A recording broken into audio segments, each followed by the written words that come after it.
Assalamualaikum warahmatullahi wabarakatuh. Perkenalkan, saya Sasmia dari teman Nabila dari kelas 12 IPA 6, nomor absen 31. Di sini saya akan melakukan percobaan untuk menguji kecepatan difusi. Alat dan bahan yang dibutuhkan yaitu ada kentang, pinset, penggaris, pisau, air, 2 gelas sebagai pengganti gelas kimia, lepek, dan pewarna makanan yang berwarna merah, dan yang terakhir ada HP sebagai stopwatch. Langkah pertama yang harus dilakukan adalah mengupas kentang. Di sini saya menggunakan alat pengupas.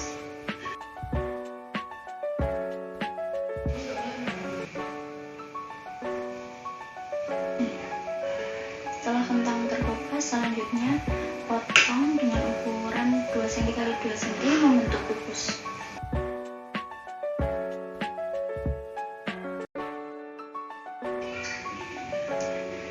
Jika sudah terpotong seperti ini, kita lanjutkan ke langkah selanjutnya. Langkah selanjutnya, mencampurkan air dan pewarna makanan terang merah ke kedua gelas ini.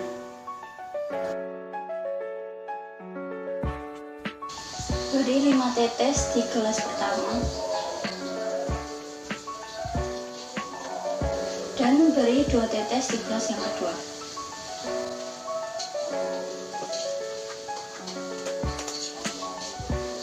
Setelah itu aduk.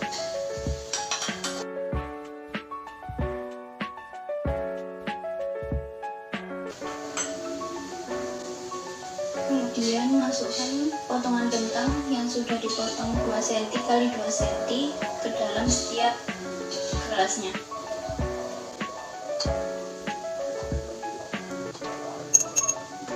Diamkan selama 20 menit.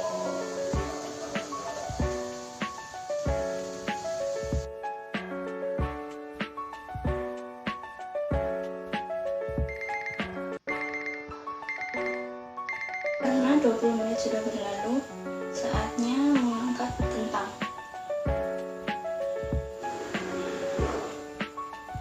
Di larutan pertama yang dikasih pewarna 5 tetes, diukur terlebih dahulu.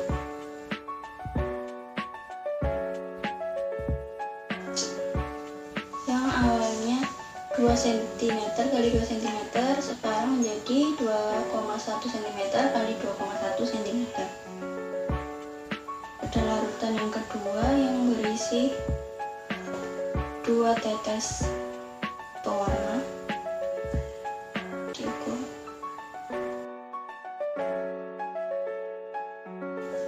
Yang awalnya 2 cm x 2 cm sekarang menjadi 2 cm x 2,1 cm. Setelah diukur perubahan banyak sisinya, selanjutnya memotong kentang tersebut menjadi 2 bagian di tengah-tengahnya.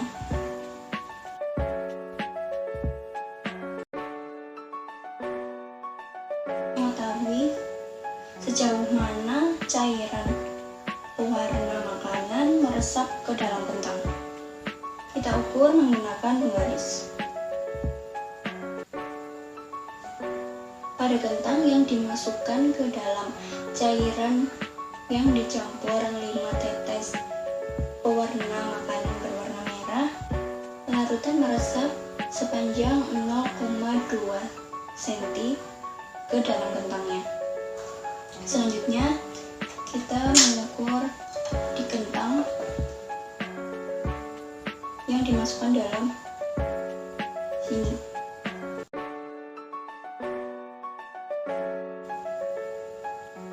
Ternyata pada kentang yang dimasukkan ke dalam cairan yang diberi 2 tetes pewarna makanan, dia hanya meresap sejauh kurang dari 0,1 cm.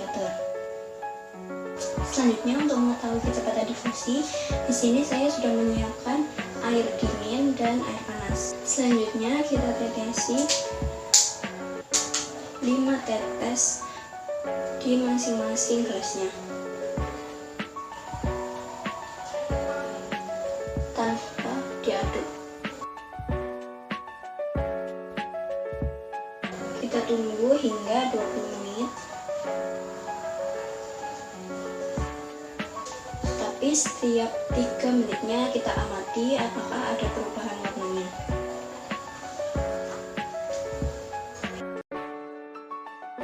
Ini keadaan pada menit-menit awal. Pewarna makanan yang diteteskan pada air dingin masih mengendap di bawah, sedangkan pada air panas sudah mulai menyebar, walau hanya sedikit.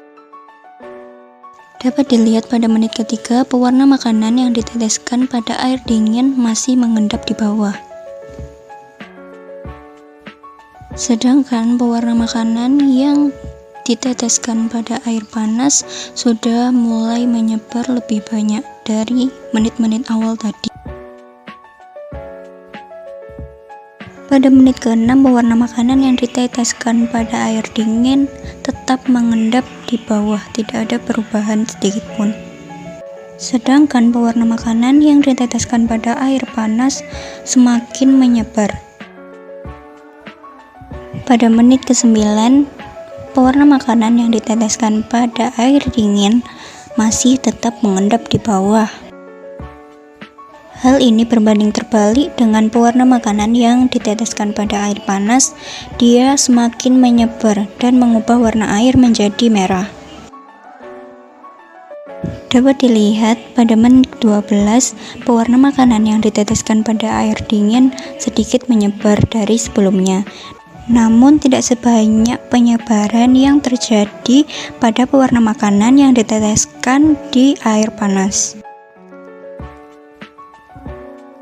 Dapat dilihat pada menit ke-15, pewarna makanan yang diteteskan pada air dingin sedikit lebih menyebar dari menit ke-13 tadi. Sedangkan pewarna makanan yang diteteskan pada air panas, dia semakin menyebar dari sebelumnya dan terlihat bahwa warna air semakin merah. Pada menit ke-18, pewarna makanan yang diteteskan pada air dingin jika dilihat secara langsung lebih menyebar dari menit sebelumnya.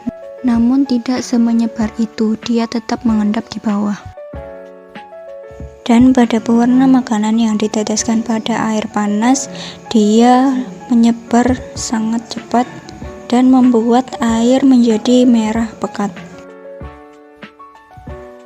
Pada menit terakhir, yaitu menit ke-20, dapat dilihat bahwa pewarna makanan yang diteteskan pada air dingin, dia tidak mengalami perubahan dari menit sebelumnya.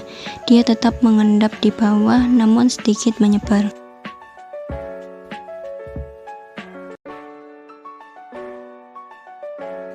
Sedangkan pewarna makanan yang diteteskan pada air panas, dia sudah menyatu sempurna dengan air, yang menyebabkan air berwarna merah penuh tanpa adanya gradasi warna putih. Di sini kita dapat menyimpulkan bahwa pewarna makanan yang diteteskan pada air dingin, dia akan menyebar dengan lambat. Sedangkan pewarna makanan yang diteteskan pada air hangat, dia akan menyebar dengan cepat hingga tercampur dengan sempurna, tanpa adanya proses pengadukan. Kesimpulan dari praktikum menguji kecepatan difusi ini adalah bahwa potongan kentang yang dimasukkan ke dalam larutan zat pewarna makanan akan mengalami pertambahan ukuran yang awalnya 2 cm x 2 cm menjadi 2,1 cm x 2,1 cm karena adanya pengaruh difusi yang menyebabkan larutan pewarna makanan meresap ke dalam potongan kentang, serta suhu sangat berpengaruh terhadap kecepatan difusi karena suhu mempengaruhi kecepatan partikel dalam bergerak. Sebagai contoh yang saya lakukan pada praktikum tadi, bahwa pewarna makanan yang diteteskan pada air panas akan lebih cepat menyebar dibandingkan dengan pewarna makanan yang diteteskan pada air dingin, sehingga dapat disimpulkan bahwa semakin tinggi suhunya maka proses difusi akan semakin cepat. Sebaliknya, semakin rendah suhu maka proses difusi akan semakin lambat. Sekian presentasi praktikum dari saya. Jika ada kesalahan, mohon dimaafkan. Assalamualaikum warahmatullahi wabarakatuh.